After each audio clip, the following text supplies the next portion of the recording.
Hey guys, welcome to the Powerful Man Show, where we help married businessmen save their marriages without having to talk about it, get unstuck, and gain clarity in their lives. As I like to say, life is too short for average. I'm your host, Doug Holt. Now let's get this started.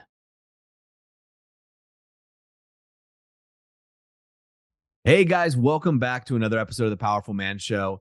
And I am here with the man, the myth, the legend, master coach of the activation method and the alpha resets, Mr. Mark Smith. Mark, great to have you here, brother. Always great to see you, Doug. Appreciate Yep. you having me on. Thank you. Yeah, I'm excited to go through. And we were talking a little bit offline. For those guys that aren't familiar with the Powerful Man as a movement, we have a flagship program we call it the activation method, where it takes a man from being deactivated to activated, and specifically in relation to himself and his marriage, so he can be a leader. And so Mark is one of the guys, one of our coaches that you might possibly, if you're going through the program, get a chance to interact with and get coached by. But he's also very active in our private community. And he is, well, let you tell him. Why are you here, Mark? Why am I here today, or why am I here at the Powerful Man? Yeah, why are you here why are you here today? Where are you physically right now? Okay. So I'm in the Pacific Northwest. I'm in Bend in Oregon, in the beautiful US of A. I'm able to see snow-capped peaks from my morning rise and shine as soon as the sun comes up. And I actually enjoy this climate, Doug. I must tell you, it's a lot harder to get away from heat than it is from cold. Yes, absolutely.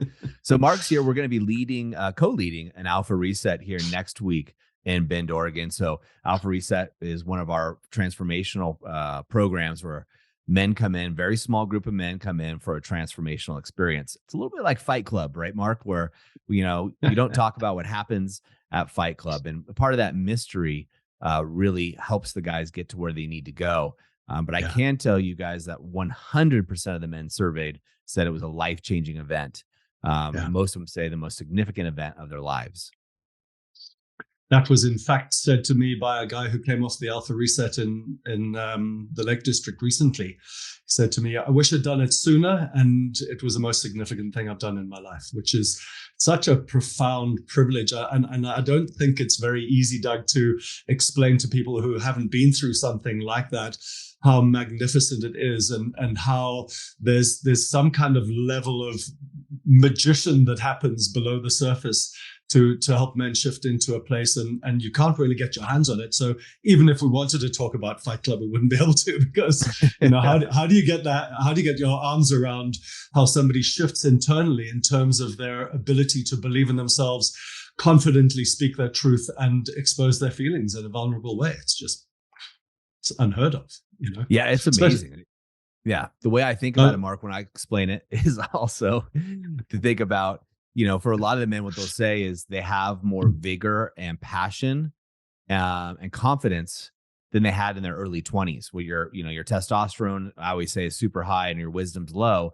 Well, now they're able to, not artificially, but actually find that guy that's been inside of them this entire time.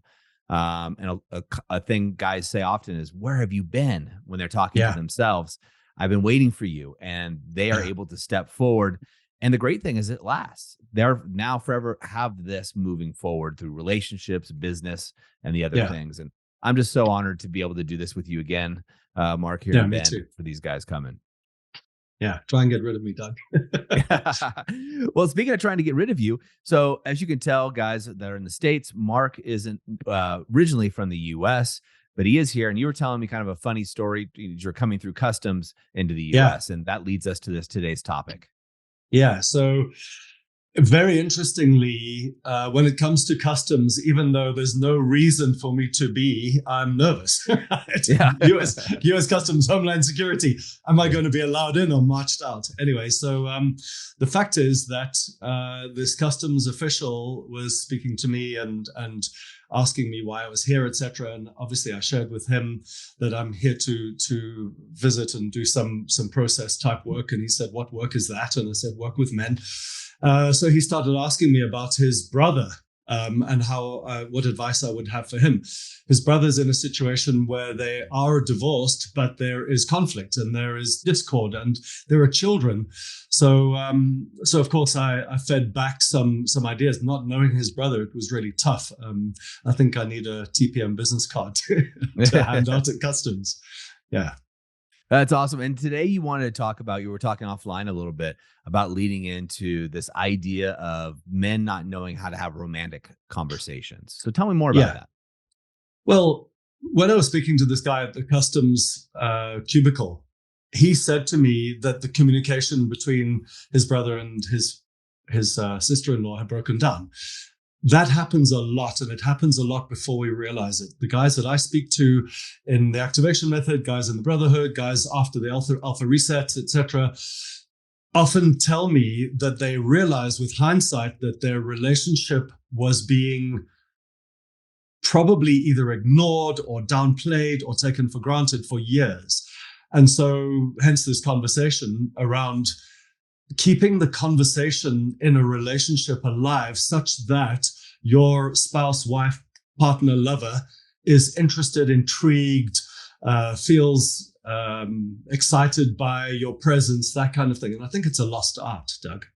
I agree with you 100%. And it's something that I consciously sought after in my relationships so I could learn how to speak more eloquently, but also, it got to be fun. It's got to be entertaining. We've all had conversations with a guy, just as an example, with another guy where he's very monotone and talks like this about his day and your eyes gloss over and you want to fall asleep.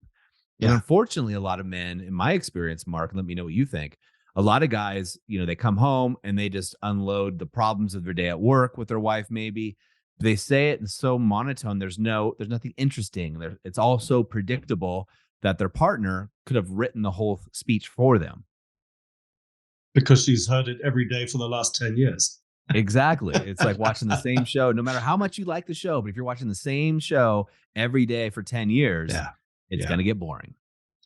Yeah, so it's the monotone is a problem. Also, the content, as you said, is a problem. The guys come home. If you think about somebody who's been sitting there, she's been dealing with kids, whatever situation, whatever age, that can be draining. And then he comes home and offloads content, which he probably doesn't appreciate in terms of the complexity maybe, or is not interested in his particular work issues or whatever. And then also, obviously, the monotone, the way it's put across is going to be an issue.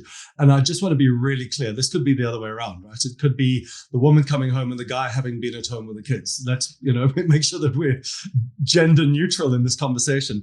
So it's not about who's been at work and who's not. It's about connecting and understanding each other's worlds so that there's a deeper connection. And people in relationships probably don't think about that anywhere near often enough. Oh, I agree. And is it entertaining, right? Is what is the outcome of the communication? All right. So if right now, our outcome, you and I are having a conversation. We didn't prep for this, but we also have a listener who's listening to this. And how can we deliver value to that person? And how can we make it not only entertaining, but also something they could take and apply to them? So when you're coming home, at least I would look at with my wife, is I want it to be exciting. I want her to be excited about what's going on. I want there to be open loops, intrigue, things that are really going to move the needle, right? And that's where it kind of, storytelling comes into play. Yeah, I was actually going the other way, which is something that really helps in terms of engagement is asking questions. So storytelling is vital. And it's something my wife thinks I'm too good at. She says to me, will you just bottom line it because I'll collect the story from behind the mountain.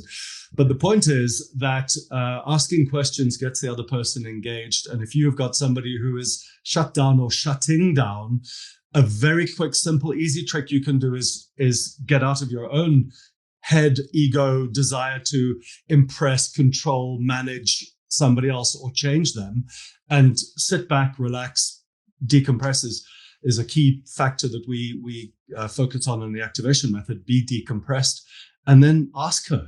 Create some opportunities for her to explore her world and share that with you, because that is obviously something that is important to her, and that has feel-good chemicals flowing through her brain. And so then she's more interested in hearing your story. That's the order I would put it in. 100% right. Yeah.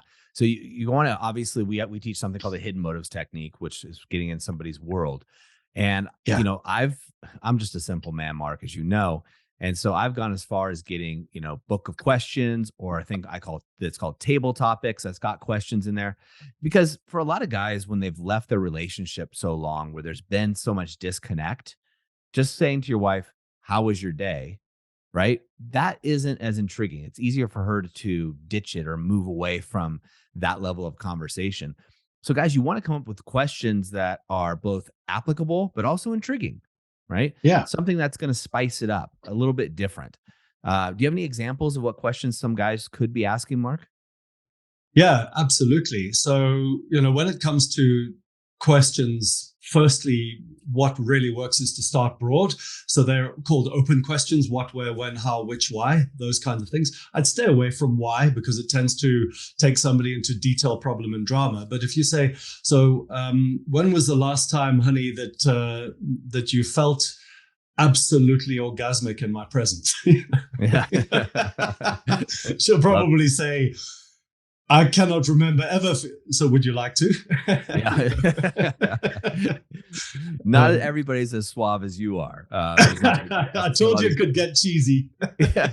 Well, it's not even cheesy, because what you're doing there, and you have this relationship with your partner, but you're able to ask that level of conversation because you have deposits in the relationship bank, piggy bank, if you will, where Correct. most men are that are listening to this, my guess, because I was there, Mark, and I don't know if you've ever been there, but I've been where you go to the bank and you realize that your account is over withdrawn and you haven't put enough deposits in to be as cheeky as you're being about that, right? And so you have to start with a certain base. So honestly, what Mark said is probably what I will use with my wife, because I think it's great. But if you guys do have this distance and disconnect right now in your marriage or in your relationship, then you might want to start with a few other basics getting through a little bit, questions that stoke the fire of intrigue, because she may not be as apt to have that conversation as Mark, as your wife might be. Yeah. Yeah, look, and I was being irreverent, Doug. From a position of being distant, in order to create closeness, we need to first, I would imagine, test the water and to check in with her. How are you feeling? What's been going on? All of those things, that hidden motives that you were referring to, and then provided she's still around and still connected. So you could ask her some questions around, where in your life are your needs not being met, that kind of thing, because if there is some serious stuff going on and it is bothering her, maybe she will open up and tell you, and then you could ask an even more risky question to say, how have I failed in not meeting your needs? To really get below the surface. And men typically won't do this because it's risky, because she is going to expose weaknesses. And we see that as, like, put on a suit of armor and avoid that question like the plague. The point is that once she opens up and she sees that you're willing to be vulnerable, then she can. That's when the conversation can start ebbing and flowing, and you can start asking questions. So what would you like instead, and what would you prefer? And if I was to show up in a way that gave you these things, would you be willing to step forward in this relationship with me in this way? Whatever stage you happen to be in. So you can start with broad checking in with her, then go into checking in yourself in terms of your vulnerability, and then get into the ebb and flow. And that's when you can get eventually into the Casanova type conversation. Absolutely. And for some of you guys as well, you might even want to start with something as basic if you guys, communication is almost dead. Look, if you ever had, the question I would ask is, if you've ever had the opportunity to have a round trip ticket anywhere in the world, what's the first place you would go? And then start asking questions on why she would choose that place. What is it about that place? What does it look like, smell like, feel? Really get into it like you're writing a novel and you're just gathering the information from her. And then once conversations start flowing, you can get into that next level and the next level and the next level of the conversation. So you eventually, where you're asking your wife, hey, when's the last time you felt orgasmic? And you can go from there, which I do love. And the idea here, guys, is to break the normality of the conversations you're probably having. My guess is most of you listening, your conversations are about household logistics. When do we pick up the kids from soccer? When's trash day? Who's doing this? Who's doing that? And it becomes more like a roommate with a ring, and you guys have like a business transaction. You run your conversations or run like boardroom meetings, and there's not a lot of pizzazz in there. And that's what Mark's talking about adding here. Yeah. So some other questions which I thought of, Doug, is, when you do have that ebb and flow going, as I called it, what do you really want out of life is a question that could also help you to get her to look towards the future. So if she says, I want freedom, I want money, I want toys, and you're in that sort of vein as well, then you're collaborating. If she says she wants those things and you want spiritual growth, homeschooling kids and 10 of them, then that there's a divergence. So it's really important for me to also establish common ground, to establish a common vision, a way, if you were to have the relationship of your dreams, what would it look like? If you were to stack me up against the man of your dreams, where am I hitting the ticks and where are my gaps? What are the areas that I could improve? And the fact is that, when you've got into a situation where there's a vision and you've got some meat on the bones in terms of what she likes and doesn't like, that's when I imagine she's going to feel more engaged. And before she knows it, she's had a 45-minute conversation with you and she hasn't even thought about the time. And then suddenly she'll reflect when she goes away and go, well, that felt very different for two reasons. One, she feels heard, and the other one, she feels cared about. Absolutely, 100%. And, when your wife feels heard and cared about, that's when you're having connection. And what most women report, as you know, Mark, is before intimacy happens, especially in the bedroom, there needs to be connection in the relationship. Yeah. So how do you build connection? Yeah, great question. Go for it, Doug. Yeah, so building connection is these questions, right? It's somebody that you're relating to. And you build connection when you feel that somebody is listening to you. They can hear you.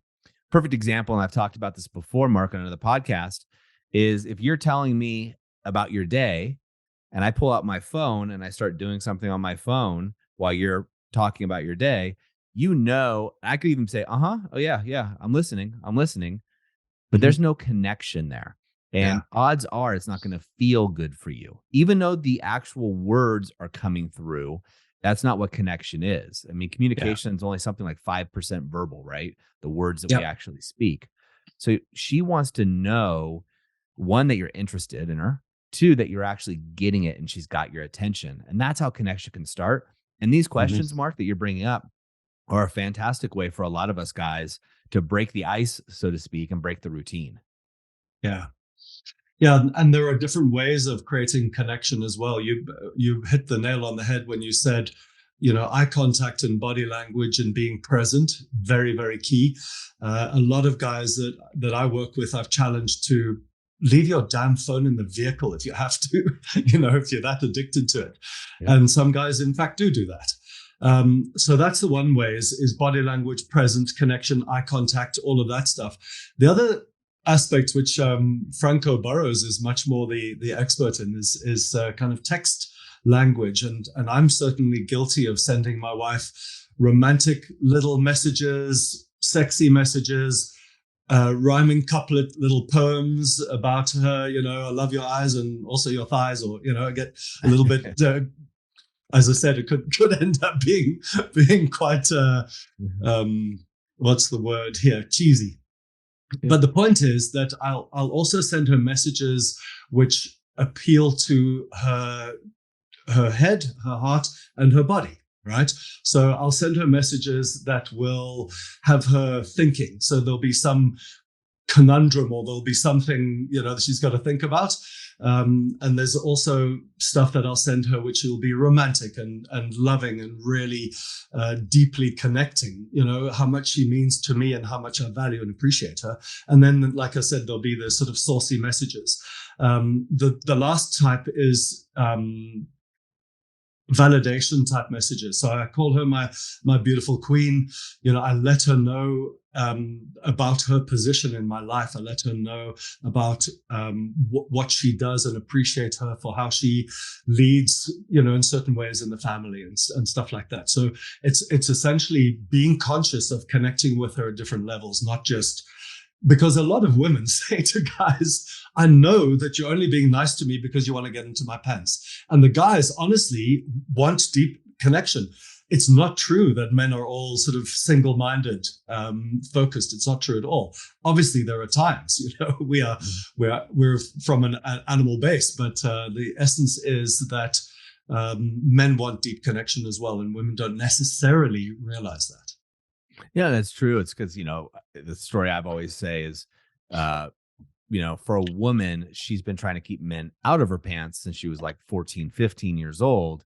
Yeah. And, most guys, especially as you get a little more mature as a man, you realize, hey, when you're connected and she's into it, right? The sex is so much better when she's desiring, she can start initiating.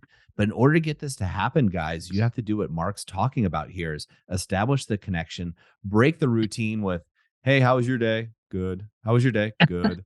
And they walk away. Try something different. You can try all kinds of things. I know I was just thinking about this as you were talking. When my wife and I in the early days were going through some hard times, I would try everything. Like, what if you were to be an animal, what animal would you be? Those kinds of questions, which are corny and dumb, but they break the ice and allow for deeper conversations. Because when she's mad at you or you're mad at her, and that's been going on for weeks, months, years, you just need something, guys. You need something to get your dip your toe in the water, and then you can be sending her texts that you love her eyes and her thighs. Is this always natural for you, Mark, by the way, or is this something you've well, I'm a word warrior, so I've always written poems and Christmas cards to parents that rhyme and stuff like that. So I guess it's just my thing. But I really liked what you said there about breaking the ice and about, trying anything. The flag that I'd like to wave and say, when you are trying anything, is you cannot come across as desperate or needy. It's got to be a case of, hey, I'm just shooting the breeze. It's got to be easy breezy. What are the things what's your favorite animal was your example. If, however, and so a caveat to that is first start with, easy breezy if it works. If, however, the mood is somber, if the mood is not easy breezy, then to come across easy breezy is going to miss her. So the other thing that I think is important is to meet her where she's at. So if she's feeling sad or down or whatever, then your questions might not be what's your favorite animal, is what's making you cry? What's bringing you sadness, whatever. Yeah, it's interesting you say that. Right before we hopped on here, I saw that my wife was sad. And I asked her, how are you feeling? She said, sad. And she started to walk away. And I said, whoa. Tell me, what are you sad about? And then we had an amazing connected conversation based on that. When she was going to be a little late, I was 2 minutes late to meet with you here. But at the same time, I gave her that space. And at the end of it, she gave me a big, big, warm hug. And she was just going through something personally. And as her partner, right, she chose me, I chose her. It's part of my role and responsibility, the way I see it, to provide that space for her, that connection. And the truth is, Mark, I want to know what's going on with her, right? She's important to me.